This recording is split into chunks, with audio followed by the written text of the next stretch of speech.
నమస్తే. తెలంగాణలో వేలం జరుగుతుంది. ఈ వేలం పాట ఏంటంటే ప్రభుత్వ భూములన్నిటినీ ఆక్షన్లో పెట్టి దాని ద్వారా వచ్చిన డబ్బులన్నింటినీ కూడా పథకాల రూపంలో ఇవ్వాలి. ప్రజలకు కొంత ఇచ్చి కొంతేమో రాజకీయ నాయకులు జేబుల్లో వేసుకోవాలి. ఇప్పుడు తెలంగాణ రాష్ట్ర వ్యాప్తంగా జరుగుతున్న వేలం పాట ఇది. అంటే ప్రభుత్వాలు ఎప్పుడు కూడా, అది ఆంధ్రప్రదేశ్ ప్రభుత్వం అయినా తెలంగాణ ప్రభుత్వం అయినా ఏం చేయాలంటే ప్రభుత్వం ఎప్పుడు కూడా సంపదను సృష్టించాలి తప్ప ఉన్న ప్రభుత్వ సంపదనంతా కూడాను అమ్మేసి దాన్ని పథకాలకు పథకాలు ఇవ్వాలి అంటే అది అక్షరాల తప్పే. ఎందుకంటే ఇప్పుడు అసలు ఉన్న భూములను అమ్మేసి ప్రజలకు పంచేదానికైతే అసలు ప్రభుత్వాలే అవసరం లేదు కదా. అసలు జనరల్ గా ఒక బాడీ ఉంటే సరిపోతుంది. అసలు ప్రభుత్వమే అవసరం లేదు. ఇక్కడ రేవంత్ రెడ్డి సర్కార్ ఇదే చేస్తుంది. ఎక్కడైతే భూములు ఉన్నాయో, ఎక్కడైతే ప్రభుత్వ ఆస్తులు ఉన్నాయో వాటన్నిటిని అమ్మేసి పథకాల రూపంలో ప్రజలకు ఇవ్వాలనే ఆలోచన చేస్తుంది. ముఖ్యంగా ఇప్పటి వరకు అనేక చోట్ల ఈ యొక్క ల్యాండ్ ని ఆక్షన్ పెట్టారు. అటు కంచగచ్చిబౌలిలో 400 ఎకరాలు ఆక్షన్ చేయాలని చెప్పేసి, ఆక్షన్ ఉంచాలని చెప్పేసి అనుకుంటున్న తరుణంలో దానిని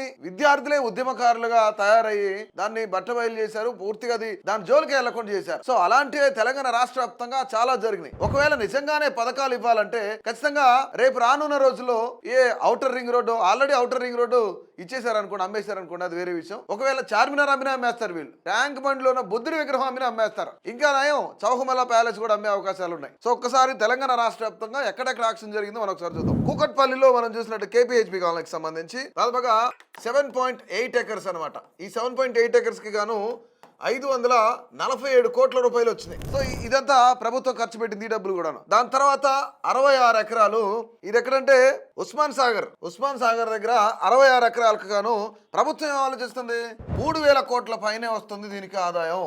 సో దీన్ని కూడా ఆక్షన్ పెట్టాలి. కానీ అక్కడ కొనేవాళ్ళు ఎవ్వరు లేరు. ఎందుకంటే దీని రేటు చాలా ఎక్కువగా ఉంది అని చెప్పేసి దీన్ని కొనటానికి ఆలోచిస్తున్నారు అనమాట. ఇంకా మనం ఇందాక మాట్లాడుకున్నట్టు 400 ఎకరాలు కంచిగచ్చిబౌలి భూములు ఏవైతున్నాయో, ఇదిగోండి ఇదంతా కంచిగచ్చిబౌలినే. ఈ క్రెయిన్లు ఇవన్నీ ఉన్న ఏరియా అంతా. కానీ అక్కడ విద్యార్థులే దాన్ని ఆపేశారు. కోర్టుకు కూడా వెళ్ళారు. కోర్టు ఎట్టకేలకు ప్రభుత్వానికి ముట్టుకాయలు వేసింది. రైట్. దాని తర్వాత 12 ప్లాట్లు తుర్కాయ అంజులను, తర్వాత బాచుపల్లి ప్లేస్ లో దీనికి ఎంత దాదాపుగా 12 ప్లాట్లకు గాను 500 కోట్ల రూపాయలు. రైట్.